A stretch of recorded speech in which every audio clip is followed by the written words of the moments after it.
Hello, everybody. Welcome to Mindful Metal Jacket. I am Joe List. I'm glad you are here. As I say often, we have a small but mighty fan base, and I am grateful for you. The lighting is a little weird if you're watching on YouTube. I'm just going to warn you. My guest today, Raanan Hershberg, his lighting is a little goofy. I don't know why it does that on Zoom. If you move, the lighting flickers. Anyways, it's a great episode. Thanks for coming. Thanks for being here. Thanks for tuning in, for watching on YouTube or listening on podcasts, wherever you get your podcasts. I hope you're subscribed. If you're listening on iTunes or other places where there's subscriptions, subscribe, leave a nice 5-star review. They're all very touching. I appreciate it. And if you're on YouTube, subscribe to my YouTube page and follow my other podcasts, Tuesdays with Stories, Joe and Raanan Talk Movies. And speaking of Joe and Raanan Talk Movies, today's guest is the one and only Raanan Hershberg, who is one of my favorite people, good buddies. We're neighbors right now. Steve Rogers, who's the most frequented past guest on this podcast, is out of town. Raanan's here, cat sitting. We're neighbors. But we recorded in separate apartments because it's easier on Zoom than standing in front of a camera. Anyways, none of that really matters, I guess. You know Raanan, I hope. He was the first episode of the podcast. So for now, this podcast is bookended with Raanan Hershberg for this week. And I was grateful to Raanan. I had a guest who had to reschedule, and Raanan happened to fly home and was staying next door. So I said, hey, why don't we do a podcast? And he's a great guy to podcast with. He's got a lot of anxiety. We talk a lot about being drunks and drug addicts at times in our lives. And we talk about death and anxiety, of course. And it was really a great conversation. I really enjoy and treasure all my conversations with Raanan. That's why I have the movie podcast with him. That's why I'm happy to have done this podcast with him. I think you'll get a lot out of it. He's got a lot of wisdom. I think I got some wisdom. And we had some laughs too, some funny stories in here. So this is one of my favorite episodes. And Raanan will be on again, I'm sure, at some point. And I hope you enjoyed it. I hope you're doing well. Summertime, enjoy it. I always get the feeling that summer is going too fast. And I don't know, I have to stop, meditate, try not to hold on to it. And one quote I love that wasn't going to be the quote, but maybe I'll throw out multiple quotes. In nature, nothing hurries, but everything gets done. I have to remind myself of that. I'm off to Nantucket right now, Nantucket Island, very special place. I was just in Maine for a week and a half, and now I'm going to Nantucket for 4 days. So living my best life, my best New England life. Hope you're getting out there, getting to the beach, boating, kayaking, fishing, hiking, whatever it is you can do. Get out there in nature. It's healthy. And I hope you're feeling grateful today. If you're listening to this podcast, your life is more blessed than many people on earth. So hope you're doing well. Here's the quote I had pre-planned. By the way, on all that other stuff, enjoy this conversation with Raanan. But first, here's the great Alan Watts, who I love. Get ready, folks.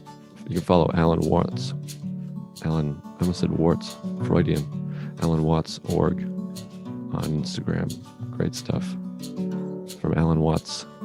He knows himself to be one with all, for he is no longer separating himself from the universe by seeking something from it. We're all one, baby. All right.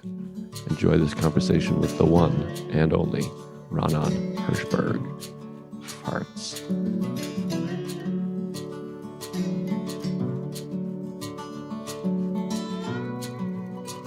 Here we are. It's a crossover. This is a crossover hit. Yeah, this is a crossover where you're in both. This is exciting. This is my hair looks amazing. Look at this. It's got a good shine, flow. We just talked for like 4 hours, so I feel like we're really getting deep. Well, we just recorded a Patreon of our other podcast. I don't even know this is not your podcast. I don't even know which this is. Is this Tuesdays with Stories? What are we doing?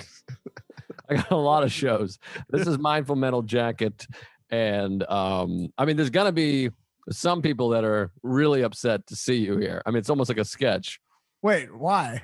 Well, because there's certain people, you're like a nemesis on Joe and Raanan Talk Movies. Oh, and then they're Some gonna be mad people. because you have fans of Mindful Metal Jacket who probably hate the other podcasts. I assume, I don't know. Like, it's possible that there's people that are like, all right, well, Raanan drove me crazy, but I'll go get some experience, strength, and hope on Mindful Metal Jacket, and then they just see your face here. Maybe they're listening to Mindful Metal Jacket because of the depression I put them in, shitting on all their like childhood favorite movies.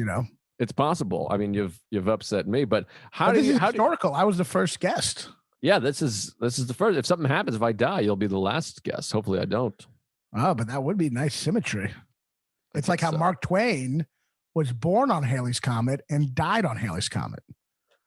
Like on top of it, you mean? Yes. No, like Halley's Comet's like every 75 years, and he died the day it went through, and then he died again. He was born the day it went. I don't know how it works. I guess the comets just like go through and then come back. I tried to look at the comets section. But the comet, Halley's Comet, came through on the day he was born, and then it came through again when he died. Wow. It's funny because like there was like 90 seconds worth of extra words. Like I definitely understood once you said that the first time. I was like, got it. Well, you seem so uninterested, but I just keep on repeating it because it's such a fascinating fact. I am interested. Are you not getting it? You know what happened is I sometimes I play with these two magnets as like a fidget spinner, and then they were doing a weird thing over here. So I should put them down and really pay attention. But no, Mark Twain, Sam Clemens. He was born. You're so flabbergasted that Yes, I'm it like, happens every 75 years. His birthday and death coincide with appearances of Halley's Comet. His last words was the N-word. He just whispered it into someone's ear right before he was like, come in closer. And then he whispered the N-word and died. No, I don't believe that. That might not be true. Are you a Twain guy? Because you're a big reader. I know that. Love Twain. Yeah. How do you have the time? This is something I go through sometimes. Do you have this? I get so much anxiety, and I talk about this a lot on the show, that I should be doing more. I should be doing something. And I'm trying to work all day, every day. Like during the week, I take a lot of vacations and weekends. Yeah. I do whatever. But during the weekdays, I'm like, I need to work out. I need to work on a script. I need to record a podcast, write. And then I talk to every comedian, including yourself, and they're all like, I watched all 9 seasons of every show. They've seen every movie. They listen to podcasts. And I'm like, I got to take more breaks during the day, because where are you finding time? I guess the answer is shitting in the bathtub. But you're reading novels, you're reading plays, you're watching films. You do a lot of consumption. It's relative. I mean, you actually watch way more movies than me. I think I read more because, you always have watched the movies already when we do the other pod. And then so I actually think you watch a lot more movies than me a week. But I read in the bath every morning. So take me through your day. You wake up and you go straight to the bath? No. In an ideal day, I wake up, I meditate, TM, 20 minutes. And then I heat the coffee. I take an instant Israeli coffee. It's called Elite. It's amazing. It feels like cocaine. It's like, it brings me back to my Adderall days. There might be cocaine in it. I don't know how the Israelis do it, but I heat my water for my instant coffee. I do 40 push-ups. And then by the time I'm done, I said that like you're going to be impressed. No, well, I have to just cut in and push back here, because you said you do 40 push-ups. Like this has been a thing for a while. But I think you're forgetting that we talked 4 days ago and you were like, I do 25 push-ups. No. I was appalled that I was like, I can't believe you think that's a workout. It's so like you're trying to pull a fast one on me here. It's like the old Louis joke where you're like, you ever tell a story, Budge, but you end up telling it to the same person, but by that point, you've already added a bunch of lies to it. No, but you're joking. It's always been 40. You told me to do more. It was 2 sets of 20. Oh, okay. Yeah. It's still embarrassing, but yeah. But anyway, I do 60 push-ups a day. And I said to add 1 a day. You should do 41 tomorrow. I know, except then I think after I talked to you, I immediately went to Tacoma and been with my family, and it's been awful. Like, I had the same thing. We can talk about this, like in terms of anxiety. I mean, it's your podcast, but like, please, let's talk about anxiety. When you go to your family, well, I'll try to combine it. The routine at home is so important for me. Mm-hmm. And then I go to my family and it's all thrown off to the point where it's like very depressed. Like I get I love my family, but it's like a mental crisis a little. Cause like at home, I do the 40 push-ups, then I drink the coffee and read in the, no. Then I drink coffee and write 10 pages or 5 10 pages? 5 pages. It's a big mistake. I bet 5 pages. Okay. I write 5 pages. I write 22 pages. I'm just lying. No, I write 5 pages. It's a big font, but I write, so you type, you don't write. I type. Yeah. Okay. And I don't do this bullshit. Everyone's doing the like, I hate this fucking, like, they just start journaling stream of conscious. They're just like, the potato goes to the mark or whatever shit. It's like, no, I just try to write jokes for 5 pages. Oh, that's impressive. I mean, that's hard to do, to just sit and crank out jokes. I'm telling you, it's this coffee. This coffee really fucking, it's really good. And this is interesting. I want to come back, but I'll host if you don't mind. But it's interesting because I drank the Starbucks down the street because I have a very routine too. And I drank them out of the green tea I like. So I was like, I'll drink black tea. And it's fucking me up because like my heart is like racing. Like I'm not used to. Fuck you up. Black tea is much more intense than green tea. Yes, but not more than coffee. It's less than coffee still. Oh, I'm sorry. You're saying you're drinking black tea instead of yeah. But to go to green tea to black tea is big. Yes. So like the last few days, I'm like, my heart is like jittering. I'm like, I feel anxious. You can write like that, or you're just used to it, I guess. First of all, I'm shocked that you would just adjust. Like I thought you were green tea for life. I'm surprised you didn't just go somewhere else. No, I was. And I started walking to the other Starbucks that's far away. I tried 2 other, I don't want you to make it seem like I'm just like, I go with the flow. Like I went to 3 other businesses. Do not make it seem like that. Yeah, I was about to say, this did not just, knowing you did not just, No, I went to 3 other businesses and I hated their system of delivering the tea and the whatever kind of tea they had, whatever bullshit. And then now I've switched to black tea for a few days and this is what I'm presenting to you is that I'm like, I'm losing my mind from drinking it.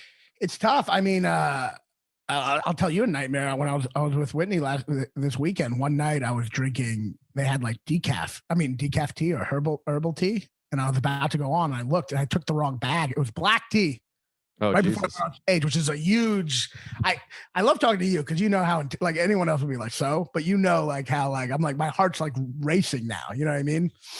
Yeah, I'm not used to it. I don't do drugs or anything, but I have this too. Like I went to the movies yesterday, I ate a bag of M&Ms, and this happens too with like mindfulness practice. I try to be much more mindful of feelings and body and consciousness and all these things. And I eat a bag of M&Ms now, and I'm like sitting there, like I can feel my heart racing, and I just feel like jittery from eating a pound of chocolate. We used to, like me and you specifically, we used to do alcohol and drugs and have no effect. And now I feel like I'm so sensitive to everything. Like maybe it's just part of getting older, but I do drink 2 big things of coffee now. And usually for me, when I'm having really bad anxiety, I'm not drinking any coffee. So you always know if I'm doing bad, it means I've had to take a break from coffee.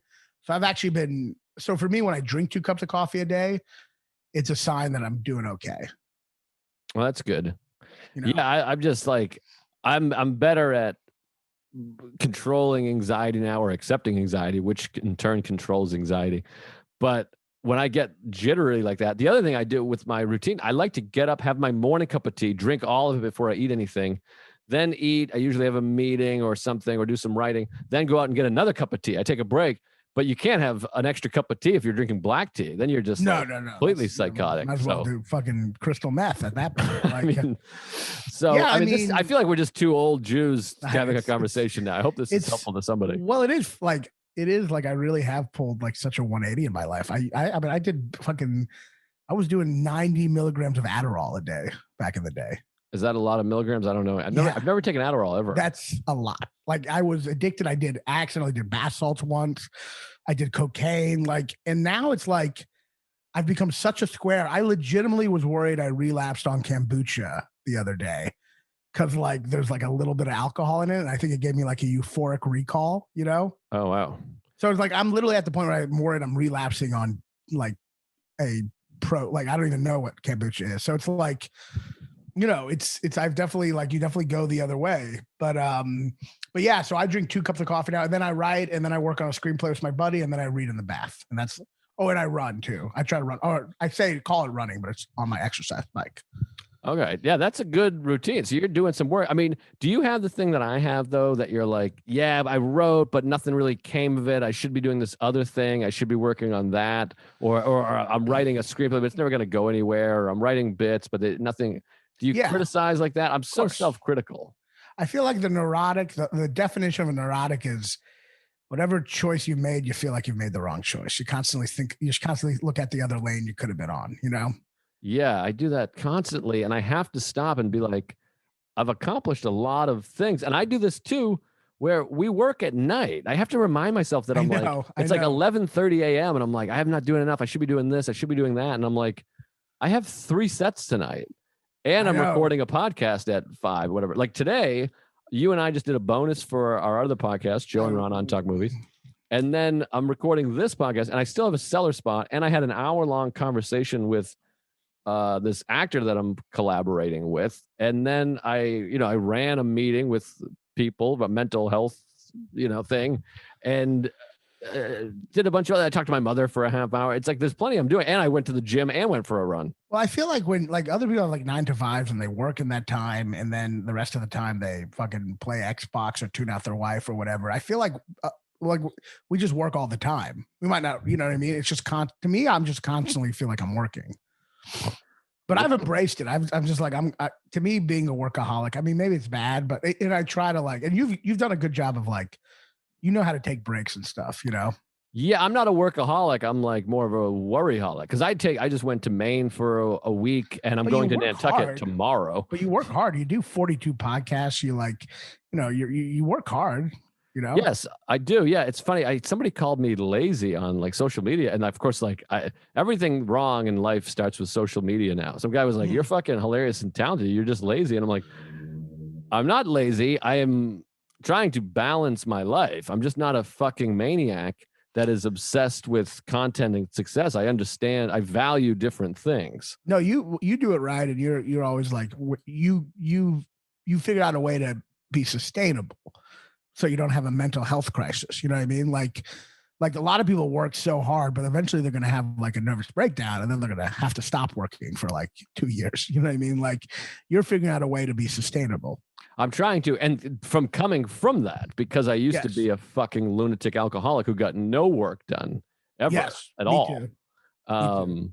Yeah. Do you ever have this? Like, I've been sober 8.5 years now, but when I was drinking, I was a maniac, and obviously I didn't meditate properly, and I've gotten so much better at meditation and involved in, first of all, recovery from alcohol and therapy and meditation and exercise, that now I'm like, God, I'm so good at being mindful and aware and conscious and like recognizing selflessness and that everything's just an appearance and consciousness. And I've gotten to such a great place mentally that sometimes it creeps into my head that I'm like, oh, if I drank now, I'd be better at it. Or I'm like, oh, if I had like mushrooms now, I could have like a great experience. And I'm not going to relapse, but that comes into my mind that I'm like, man, I never drank. This is how people die, by the way, addicts. Yeah. I'm like, because I remember reading that Philip Seymour Hoffman. I was about to say Philip Seymour Hoffman. I was about to say, as a joke, that's so fun. I was about to say as a joke, he probably was like, I bet I can handle heroin now.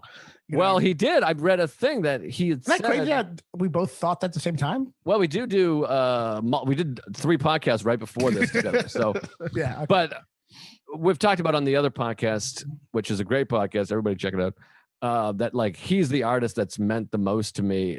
Artist death, anyways. And he's one of my favorite artists. I have a framed photo of him in the other room. But his thing with his relapse was he had quit drinking and drugging when he was 19, and his thought was, I've never drank as an adult. Maybe as an adult I could drink and use, and he started drinking beer, and then that quickly escalated. He's on record talking about that, like before his major relapse. I believe so, somewhere, or maybe somebody said that. He said it to somebody, and then they said it. But I think he had probably said that the way I'm saying it now. If I relapse, someone will point to this and be like, see? Yeah, right. But I'm sure he said to multiple people, like, I never drank. And I've met other people that have talked like that are like, man, I only drank when I was a teenager. Maybe I was just immature. And then they try, and of course they fucking die or get arrested or whatever. Yeah, I mean, it's tough because it's kind of like the thing I said about coffee. Like when I drink a bunch of coffee, it means I feel like I'm doing okay with anxiety. You almost want to have a drink to make you feel like you're no longer an alcoholic. You know what I mean? Like you want that sense of normalcy, you know? But it's the same thing with anxiety. It's like we're always looking for ways to pretend we don't have anxiety, you know? Right. And I always want to be the person without anxiety. And so I always have the worst anxiety when I've convinced myself I no longer have anxiety. And then when it comes back, I'm so depressed and shameful. So instead of the time when I should be feeling good, just reminding myself, I still have anxiety, you know? Right. That's exactly Does that make sense right. what I'm saying? It makes perfect sense. It's perfectly, they mirror each other because you want to escape. They're very similar in that. I've made this joke before, but I'm like, everything I have is stuff that never goes away. Herpes, alcoholism, anxiety. And you have to just go, I'm just managing these things now. And that's how I feel with like drinking. I'm like, this is my alcoholism talking, being like, I think you could drink now. Because you want to be normal. You want to be the guy, the fucking douche who has like 2 drinks and like, all right, I'm going to relax and take a couple of drinks. But I also realize though, like with alcohol, because I guess I'm not as tempted. I don't know. I realize with alcohol, there are people who get trashed and that's not fun. And those people are very annoying now. Like when you're sober, you hate people who are really drunk. Like they're the worst. You hate them coming over to you. You hate them monopolizing the conversation. You're like, oh, they talk to be a drunk is so annoying because you talk nonstop and you're the one who's not going to fucking remember it. You're not going to remember you being annoying. Like, it's like, I'm the one remembering and it's just you fucking talking. Yes. Like it's very like insulting. So when you see people really drunk, you hate them. But so for me, it's like, I don't think I'm going to drink again. Cause like, I know I don't want to be trashed because those people suck. And then the people who have 1 or 2 drinks, honestly, that's kind of close to just not drinking. You know what I mean? Well, I was always a guy that was like, what's the point of that? I don't even exactly. Like even now when I think about a drink, I don't think about having like a beer. I think about like, oh, maybe I could drink fucking 58 beers and it wouldn't be a big deal. I don't, the idea of drinking like a beer is just like, oh, so you imagine yourself being trashed. Yeah, well, not being trashed, but just like drinking all night. Yeah, I guess being trashed. But don't you like? Isn't it hard? Does it make it a little harder now? Like a way to encourage you not to relapse is how aware of how annoying those people are. Oh yeah, I mean, like I was the worst, and I hate drunk people. I hated drunk people then, right? And then I would just yell over them. But I'm like, no, I think about how I was, and I'm like, I just cringe. I'm just like, oh god, that was fucking awful. Never shutting the fuck up and talking in these like grandiose ways and delusions of grandeur, all that stuff. I did that with drugs. I would like take painkillers all the time. Like a lot of my friends, like I kind of had an intervention about like, it wasn't even about the drugs, it was about being really annoying. Like I was just like, it was like an intervention. Like, I missed it. Yeah. Yeah. It was like, you won't stop talking. It's really annoying. Like I would, cause I talk a lot already, but then you take drugs make you feel really confident, which is not a good thing. Right. If you're, it's the old Bill Cosby joke. They say cocaine intensifies your personality. What if you're an asshole, Did he say asshole? Yeah, he said asshole, yeah.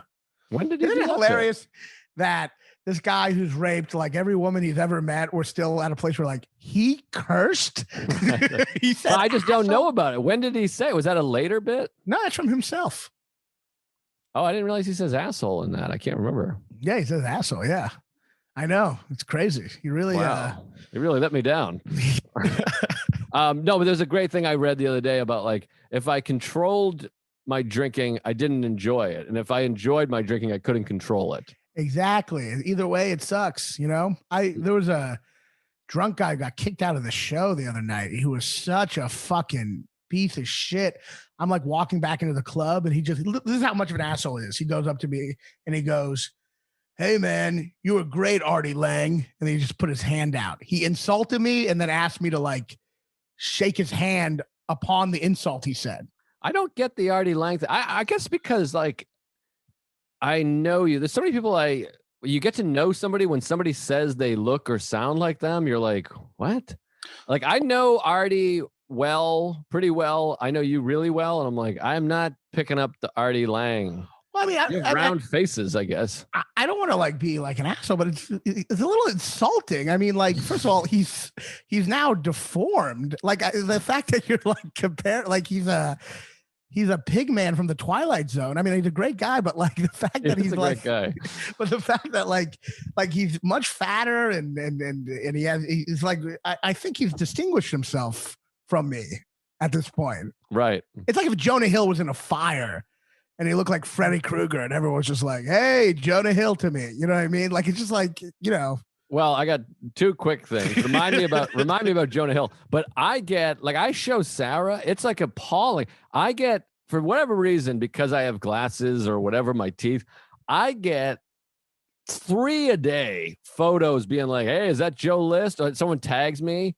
And they are like the most horrendous looking people. I'm like, you can't even like believe it. It's guys with like skinny faces like Acme and like like crazy retard redneck fucked up looking people. And I'm like, what's happening here? I'm like, this is insane. I feel like I'm okay. It's just like the Elephant Man. Hey, Joe, I didn't know you were I didn't know you were in a David Lynch movie. But the other thing, did I ever tell you this? I probably told you this story. I've told it before, but I did a gig, Trinity College. I think it was Trinity in Connecticut. I'll think of it. Oh, no, it wasn't Trinity. I'll think of it later. It doesn't matter. But it was a college like somewhere midway through Connecticut off 95. And Mitchell College in Connecticut. And I was doing a gig. My buddy Alvin was open for me. And it was like one of those things, it was like 40 kids. And in the middle of it, I just was doing crowd work or whatever. And I went, hey, this guy looks like Jonah Hill right here. Jonah Hill. It didn't get a good laugh. And I was like, all right, whatever. And then like 25 minutes later, I was like, not Jonah Hill. I just realized Seth Rogen. I confused Seth Rogen and Jonah Hill. And then the guy goes, I'm a woman. And it was so bad. Like, I was like, oh, that's why I know it. I called this poor, like, that woman with short hair Jonah Hill. Nobody responded. And then I was like, oh, it must have been because I said the wrong actor. That is so funny. Well, first of all, just say, like, I've never heard of someone being misgendered twice. Like the fact that you're like, Seth Rogen, Jonah Hill, no, John Belushi, like you're just listing all these men. It was so bad. I mean, and she was like, she kind of smiled, like, because she was like, realized how funny it was. But I think a bit on that. No, is it funny? Should I do it as a bit? Amazing. That's great. That's so funny. Now it's so sensitive, confusing genders or whatever. I don't know. It's a hate crime, basically. I know. Jonah Hill lost a bunch of weight. I've always been compared to Jonah Hill, and then he lost a bunch of weight, and people would literally be like, hey, you look like kind of like a fat Jonah Hill. Like it was just like the worst thing I could have ever heard in my life. Well, Jonah Hill in Moneyball, so fat. I don't want to shift into the other podcast here, but he's so fat in Moneyball, and he's terrific in that movie. Yeah. It's funny though. You say we don't like when people say we look like comics don't like that, and audiences think that's the one thing we want. Audiences literally think that we got into comedy for fans to come up and say we look like someone else. Like they're like, I'm going to go out of my way. I'm going to break into his green room just to let him know that he has no individuality and he looks like this other person who's already famous, so they don't need to continue. And I remember that the hard way. I texted you. I was like that guy. I texted you once because that show Camping came out. Oh, I don't remember this. Dunham, and they had a poster of it, and it was like cartoon characters of all the cast, and David Tennant was in it. And it looked it really did. It was a cartoon drawing, but it was basically you. And I texted you that thinking it'd be funny. I'd be like, hey, I see you're in, I was one of those guys. Hey, I see you're in camp. I don't think I knew you that well at the time. So I was just trying to like start a conversation. I was like, hey, I see you're in camping. And your response, you were so depressed by it that I felt really bad. You're like, I know it's ruining my life. Like you were like, oh no. I think it might've been, I was getting a lot of that. You were getting a lot of that. Do you remember that? Vaguely. Yeah, kind of. I mean, I remember you desperately trying to penetrate my world, and it wasn't. It was a fail. You were like, yeah, I'm really depressed. Like it was that thing where it's like, yeah, you don't want people to say you look like someone who's already famous, because then you're basically saying you don't need to do anything. You don't need to do anything anymore. Someone already got. All we're hearing is someone already got there.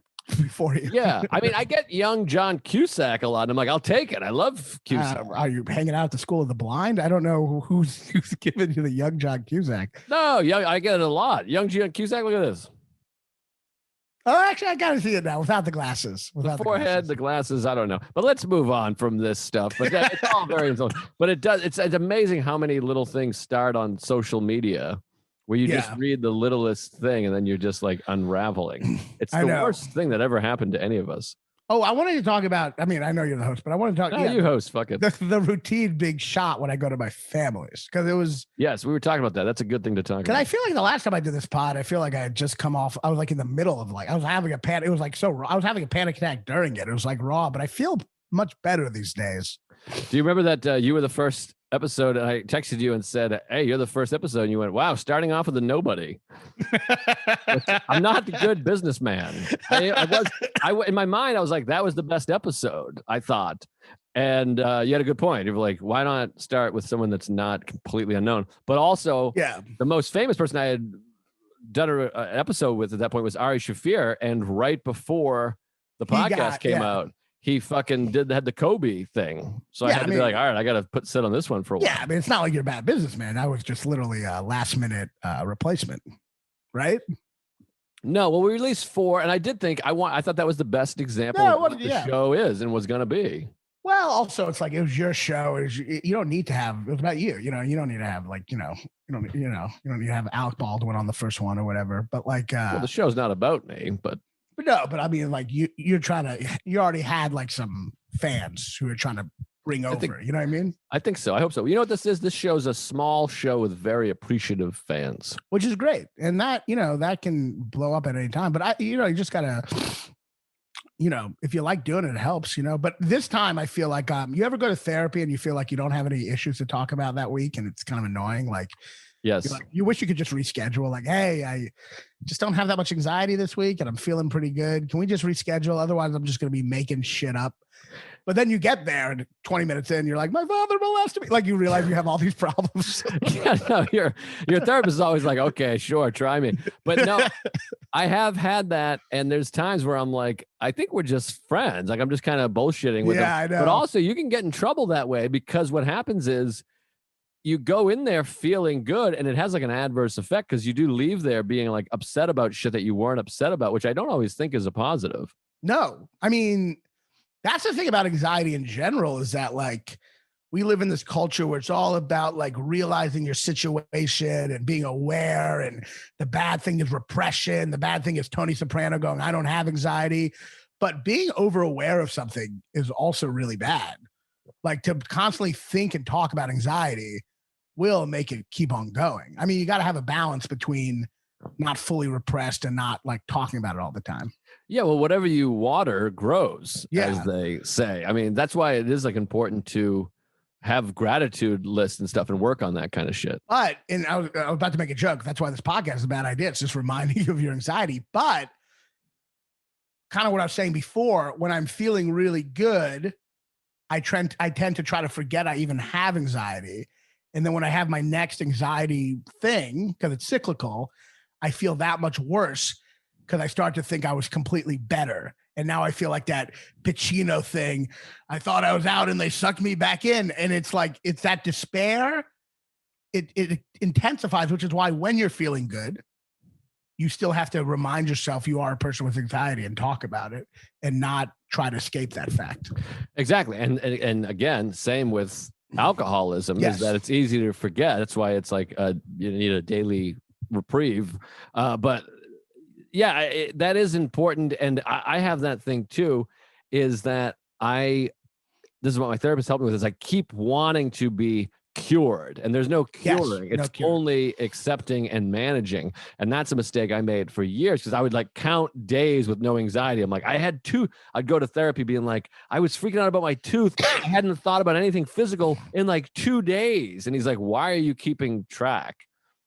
Yes. It's no good. You can't keep score. All this stuff. Keeping score in general, in relationships, in life, is never a good idea. Other than with sports, you need to keep score, because we need. And also, keeping score is the anxiety. Like, to me, it's like when you're really not having anxiety, you don't think about it at all. You know what I mean? Right. Keeping score is part of the obsessive thinking, I think, Yes.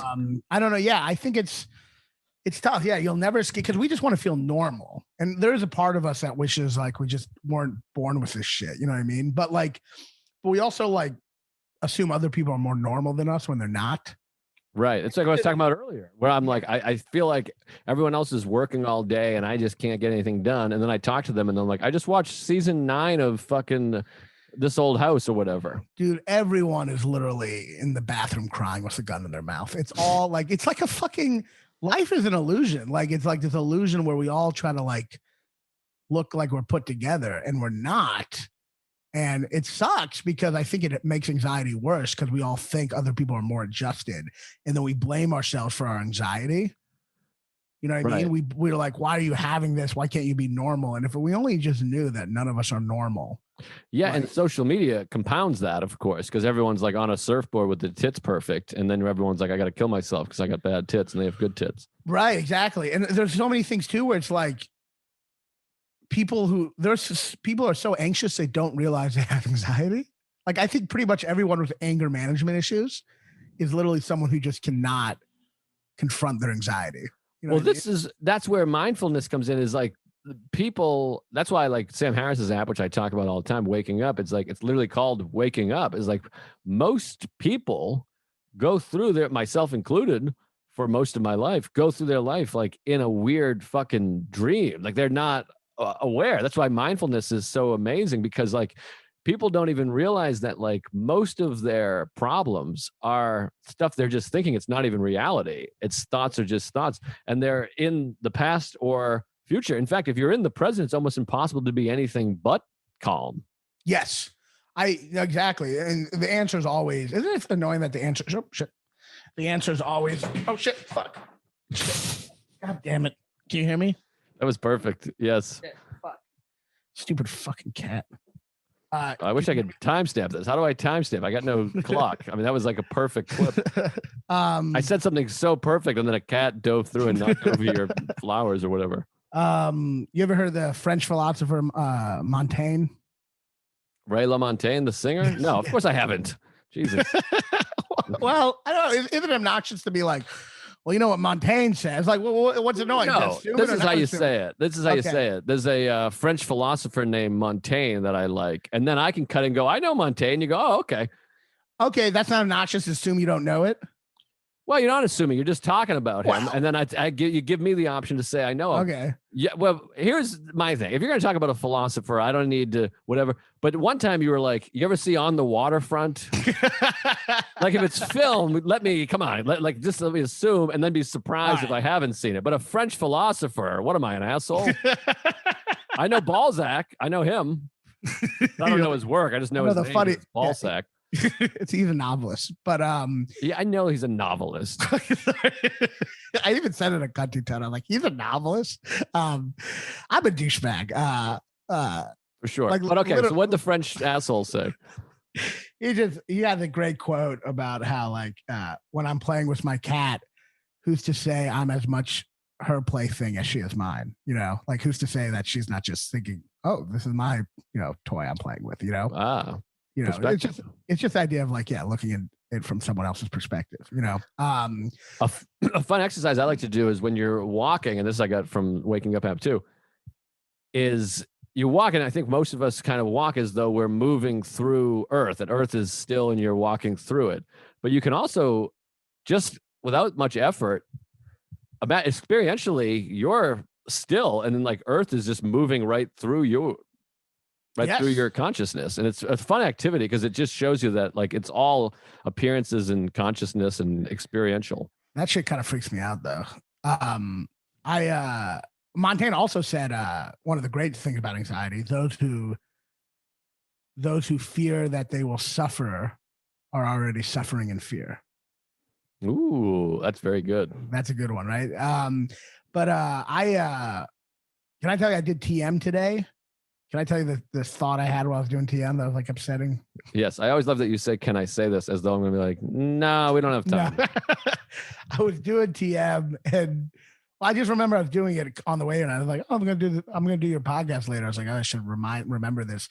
I was doing TM And I just had the thought in my head while I was doing it. I had tried to rewatch. It's gonna be a little movie thing. I tried to rewatch City Slickers last night. Right?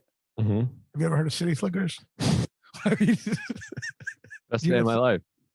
And it's a great movie, by the way. We got to talk about it in the other pod, but there's something upsetting watching it, which is that, I turned it on, and obviously the synopsis is he's having a midlife crisis. Mm-hmm. He's like middle-aged, having a crisis. And at one point in the movie, in the beginning, she says his age, and it's my age. And I was like, oh, I'm middle-aged. Like, it was just a realization, like, I'm middle-aged. Yeah. It was the saddest awareness. My saddest awareness of mortality has now officially been from rewatching City Slickers and realizing that I actually am middle-aged, Yeah, that's hard. I mean, I have a similar experience. I mean, obviously, I'm like a Springsteen maniac. Do you know him? He's a singer, songwriter. He has a band that backs him up sometimes. Yeah, the guy does a couple good Dylan covers. Yeah, I know him. Yeah, he plays long shows. But in the song My Hometown, I mean, the last verse, he's like wrapping up. He's like, I'm 35 and I got a boy of my own. And I'm like, oh, I'm like 4 years past his like time to head south. I think about that all the time with age shit in movies. I'm like, how old are they? Oh, they're like, like, I'm always so conscious. Well, of course, Bruce Springsteen also literally said, I'm not getting younger, or we're not getting younger anymore at what, 21 or something? What's the line from Thunder Road? We're not that young anymore. Oh, yeah, we ain't that young anymore. But he was 21 when he wrote that. But that's precocious. It's about high school. But that also is like something you say when you are very young. You know what I mean? I think he was older than that too. Okay, but anyway, so I'm sitting there meditating in the Uber coming here, and I'm remembering City Slickers, and then and I'm thinking, oh, I'm middle aged, and then I started thinking, in terms of my comedy career, like doing comedy, I got probably 20 years of a career, left, What? Why? I don't know, 60, and then that where things end. I don't know. I don't think so. Oh, for some reason, in my head, I was like, the next 20 years are probably like where it's at.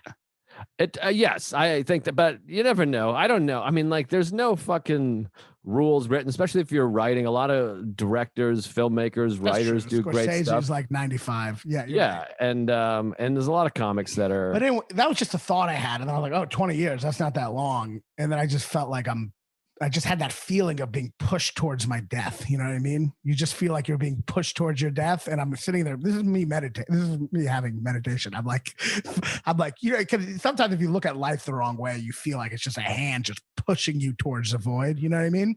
But then I was like, it's all about the moment. Yeah. You come back to the moment. Yeah. And that's you trying to control something you can't control, which is a fun activity. My friend always tells me, when you're suffering, pause and ask yourself, what am I trying to control right now? Time. That's a really great activity. It helps, but the answer is always something. If you're suffering, you're trying mentally to control something that you can't control, whether it be if a woman likes you or if someone's going to blow you or if how long you're going to live or whatever. If you could control it, you'd be doing the activity that makes you control it. You know what I mean? Right. Like if you're like, I wish I was in better shape, you could just be running at the gym right there. You could be anxiety is all. Yeah, exactly. Anxiety is always about something that you have no control over. Someone's text that doesn't come back, and you're trying to think your way out of something that there's no answer, which is ultimately what death to me is like the core of anxiety is death. And when you're freaking out about death, you're trying to think your way out of something that you can't think your way out of, Yeah, it's hard and you can't control it. And there's also, again, it comes back to like perspective. You have to be like, no one wants to die, but it'd be worse if you didn't die. If you like live forever. Yeah, if you're like 348 years old, that would suck. And it would, and life would be meaningless. It's like when you talk about good and bad are the same side of the same coin. Life and death are two sides of the same coin. You can't have one without the other. Yeah, it kind of sucks. It's like not existing for all eternity sucks, but living forever also sucks. We're kind of in a shitty situation. And also not existing forever is like again an appearance in consciousness. Like you're never sitting around the couch watching Full House and be like, God, that really sucked when I wasn't around forever before I was born. You're not experiencing that. Right. Yeah. Because the truth is with death, the reason you freak out, you're not actually you can't imagine you not exist because that's just nothing. So you're trying to imagine yourself not existing. I don't know if we talked about this in the first pod, but you're trying to imagine yourself not existing, but that's impossible. So you're just imagining you're like the idea of your eyes closed for all eternity, and that's freaking you out. Yeah, you know what I mean? you're in But this it's like weird that- black space, and then but like that's everyone's not- at the mall. Yeah, But that's not right either. You know what I mean? So like you're kind of, and the truth is when you die, if you don't exist, I don't know. I mean, maybe there's afterlife, who knows? But if you die, and you don't exist, like that's actually the one time in your life where you're not going to have anxiety. exactly. You're relieved of all your anxiety, pain, suffering, and you're just left over the loved ones to be like, oh my God. But And I that's also, fun. but I also think it's okay to worry about that. Like some people are like, "Who cares? You don't exist. You didn't exist before you're born. Whatever." I hate those people who are like not concerned by it. No, they're lying. Yeah, yeah, They're lying liars. because if someone said, "Hey, you have cancer," they'd fucking lose their minds. Of course. Yeah, but for the a people while. are like, "Well, so it's just like what it just existence for non-eternity. Who gives a shit? Whatever." But like, but yeah, I it all comes down to death. But I think like figuring out it to me always like I had a terrible anxiety meltdown the last couple of years before the pandemic. Mhm. And I think for the first time ever, I mean, I think I was talking about it in the middle of it the last time, but like I was on medication for 10 years and then I got off it and had all this terrible anxiety. And for the first time in my life, I had to learn coping mechanisms because instead I just did medication and didn't do anything, And I've really tried to learn coping mechanisms, and I'm really grateful for my anxiety because it's made me, I think learning how to manage anxiety is kind of basically learning how to manage anything in life, Absolutely. No, It's the meaning of existence almost to how to learn how to deal with it, I feel that way all the time. I mean, like I'm great, and that's the answer to anxiety about death is to appreciate life, and and have gratitude because it will all go away. Literally every single thing ends: the relationships, a beverage, a Right. daytime, all that stuff. So This is so- embracing that, and that's what the Stoics do. I got my Stoicism book over here somewhere, but that's what you got to do is just like embrace a guide to the good life. Be so fun. Oh, I've read that. It'd be so funny if I interviewed him on this podcast. oh really? Yeah. It'd be so funny if you were like, "Where's my fucking Stoic book? I had it fucking right here. Where the fuck is it?" I got all kinds of self-help. Pema Chodron is over here, and Judd. Yeah, well, Rubio interviewed. I maybe I learned this a little from you, but sometimes people come to me, they get anxiety, and I'm so quick to like help them and send them shit. And I realized at a certain point, like, you spend so long trying to figure out your own problems, and you realize you never will. Your life is just kind of a mysterious chaos. But if you can help other people with their problems, it can distract you from your own, and that's kind of the answer anyway. Like the answer is help other people, and then you don't have to get caught up and lost in your own nonsense. Yeah, that's the most important thing I've discovered in the last 7 or 8 years of my life is it gives value to yourself and your life, and it helps other people, obviously. It's selfish and it's selflessness. I'm excited. Like when people come to me with anxiety shit, I really want to help them, and I'm excited to. It takes away some of my own. A lot of times I'm feeling anxious then, and I just focus on them, and it takes away from me a little. You know what I mean? Of course, yeah. That anxiety in general is self-centered in ways, of course. Yeah. But that's the whole point of this podcast, which it's a lot of effort and anxiety, ironically, and no money, Yeah. but I get a lot of nice messages from people who are really grateful, and I'm grateful this to you podcast- for doing it. Yeah, this podcast is that exactly that thing. It's like helping. Yeah, I think at the end of the day, who knows if there's any meaning to life, but I think one of the most important things is like, helping people to distract from your own insurmountable problems. Yeah, and that is like all of life is us being there for each other and taking care of each other. Because what else is there? I mean, that's the nature of existing as a human being on a society. But and also, so much of meditation, I think, and I tell this to my therapist, is trying to treat your own feelings as if someone else was telling you them, which is the way to disconnect your thoughts, because all your thoughts are connected to feelings that make you so terrified of everything, right? And you get overwhelmed by the feelings.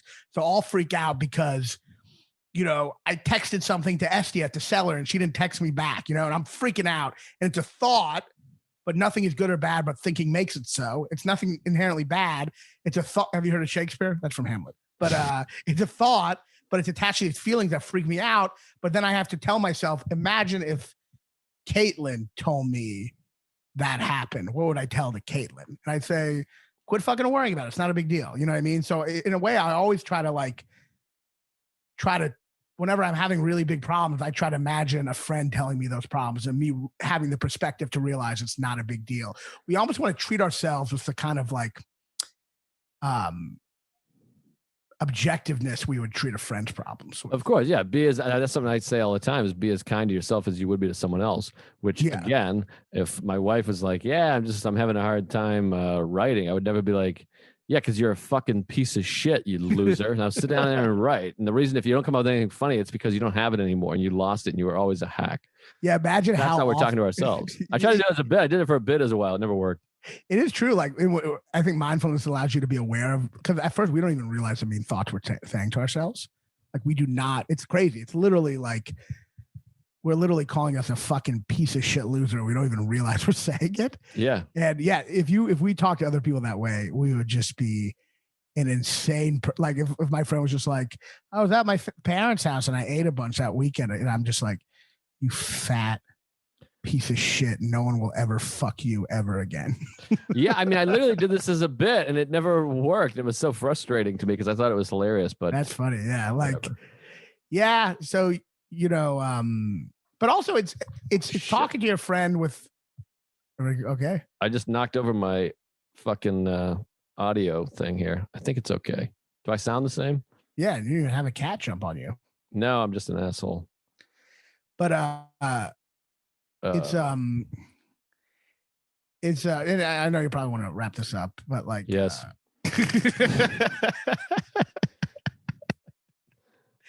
I just want to say one last thing, because it is like talk to yourself like you talk to your friend, but it's the caringness you'd show a friend, but it's also sometimes the lack of caring you'd show to a friend too that's helpful, because we overly care about our own problems. You know, like I felt really run down last week, right? Mm-hmm. And in my head, I'm like, I have COVID. I'm going to die. You know, being sick is awful. You know what I mean? Maybe hello? No, I'm listening. I'm realizing your light is like a strobe light and people are going to hate it. Oh, shit. I don't know why it's like that. Because it's his overhead. It's only been doing it for the whole episode. I think it's only when this is gonna be a very anxious episode. Yeah, when you lean in, it whitewashes. Shit, fuck. Anyway, that's all right. No one cares about your face. But I was saying it's caring about your friend, but also like if my friend was just like, I feel really run down this weekend, I'd be like, yeah, who gives a shit? That happens. Right. You know, I'd be like, who gives a shit? That happens. It's not COVID. You're gonna be fine. So sometimes we need to treat ourselves with the lack of caring between our friends. You know what I mean? Like you told me you're worried about moles a week ago, you know? Yeah. And I didn't give a shit because I knew you were fine. You know what I mean? Right. And you should have treated yourself the way I treated you when you told me, which was like, you're fine. Who cares? That's what my therapist was so good at, that at first was off-putting, and we would argue about it because I'm like, I'm having like toothache and I have to go have a root canal. Like it's great. And he'd be like, it's just a root canal. Yeah. And you're like, are you crazy? Like, I got to go in there. It's got the thing. And he's like, yeah, it's a dentist. No one likes the dentist. He would say, nobody likes the dentist. He's like, root canal's not fun. There's nothing fun about that. But he's like, that's life.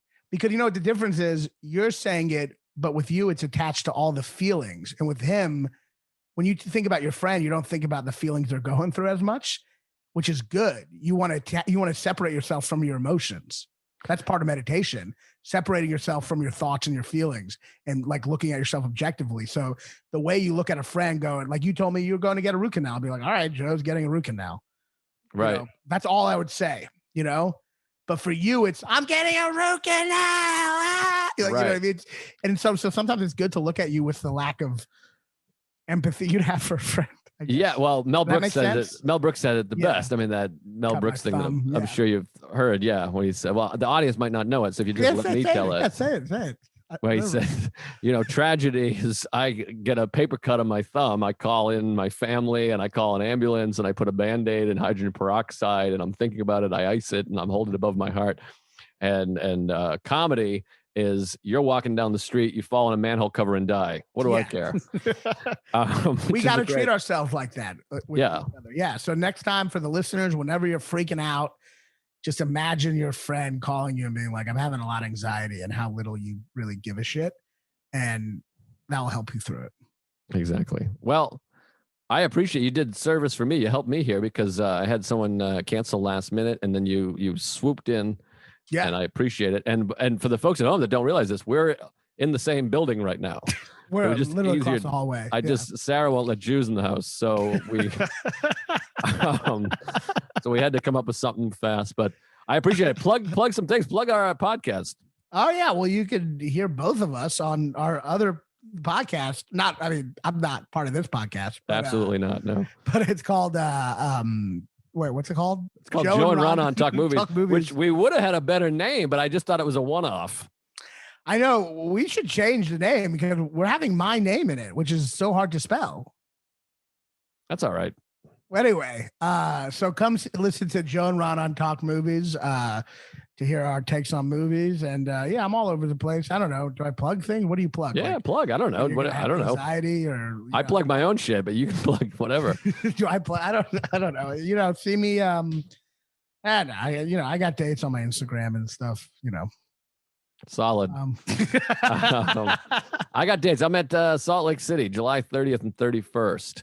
And subscribe and thanks for and leave a nice review, 5-star review. And yeah, and go subscribe to Joe and Raanan Talk Movies or watch it on YouTube. Let me actually, I'm sorry. I didn't mean to interrupt. Let me just go ahead. Can you go on my YouTube? My album I filmed it. I'm trying to edit it to put it on YouTube, like as a special. So subscribe to my YouTube page. Yes, I felt like I'm saying that to you specifically. I mean, if you wanted to, but I will. Subscribe to my YouTube page. It's Raanan. I have two. I got to delete one, so it's the one. You do consolidate. Yeah, there's the one that has more followers. All right, kick ass. Thanks, buddy. Appreciate it. This Thank is you. Fun. All right, sweet. Awesome. Mindful Metal Jacket is hosted by comedian Joe List. Produced by Joe List. Edited by Matt Kleinschmidt. Executive producers Robert Kelly and Matt Kleinschmidt for the Laugh Button Podcasts.